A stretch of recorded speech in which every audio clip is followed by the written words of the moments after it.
might be very interested in what we are talking about, and especially referring to what Mr. Abraham Aita is talking about. But you can, of course, go to economist.com.na and you can find what he is talking about.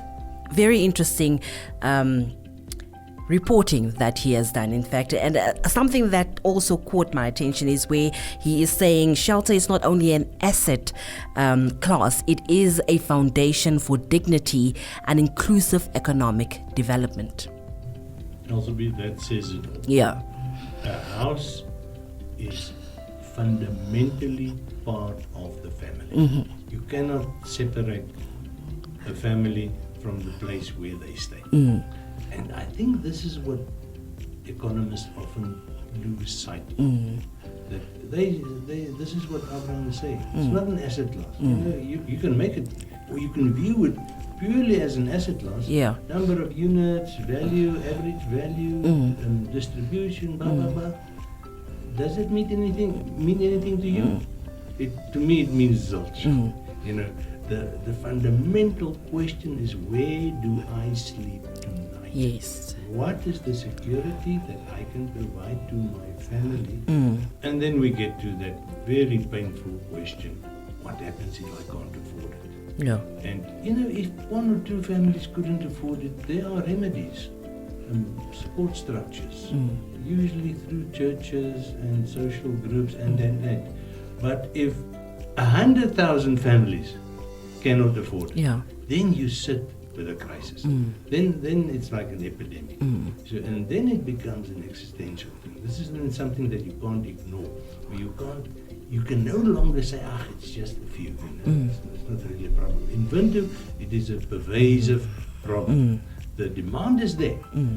I use the example of Kolmanskop. When I ask you, will you go build in Kolmanskop? Well, first of all, I don't think the government will allow you. But the thing is, I'm using it as a simple example to demonstrate that demand in Kolmanskop is zero. So it means nobody is going to build there. But the demand in Windhoek is huge. Yes. So all we need to do is we need to build houses.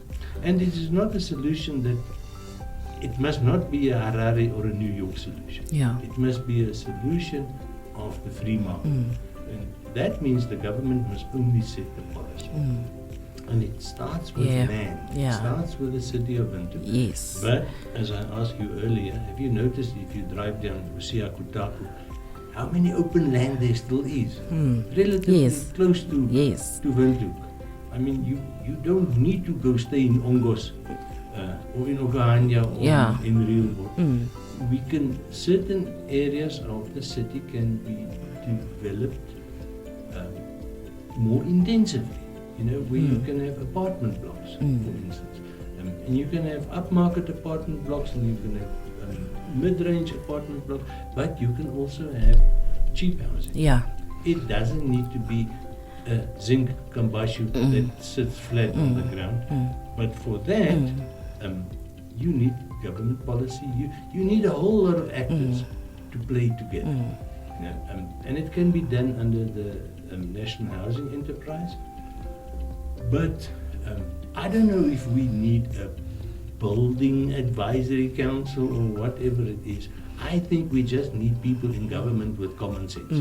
Because it's very obvious. If you ask any economist, if you ask any businessman, will you go into a business where the demand is huge? They will say yes. Yes, of course. Because the demand is already there, it's proven. Then you could ask them about affordability. How will you construct or design these units so that people can afford them on current income, because there's very little you can do about their income. You need to look at solving the problem from the supply side. So we need to make housing cheaper.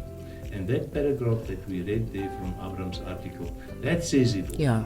Housing is absolutely beyond the reach of 90% of people living in Windhoek. Remember what I said? The 4 million or 4 million houses and up, we're not concerned about that part of the market. Those people, they've the Ausblik and the they can afford whatever they want, we're talking about the other 90% of the Bantu population, the other 350,000 people that are struggling to afford a place. Never mind buy, just renting. Just renting. Yeah, but for that, the important thing is to find. This is the point I'm trying to make. If there's an opportunity, and you need investors, but it's across a broad spectrum, and the demand is already there, it's proven, then you need to leave it to the investors to find the solution, how to provide more units at a cheaper price. And this must become like a tsunami.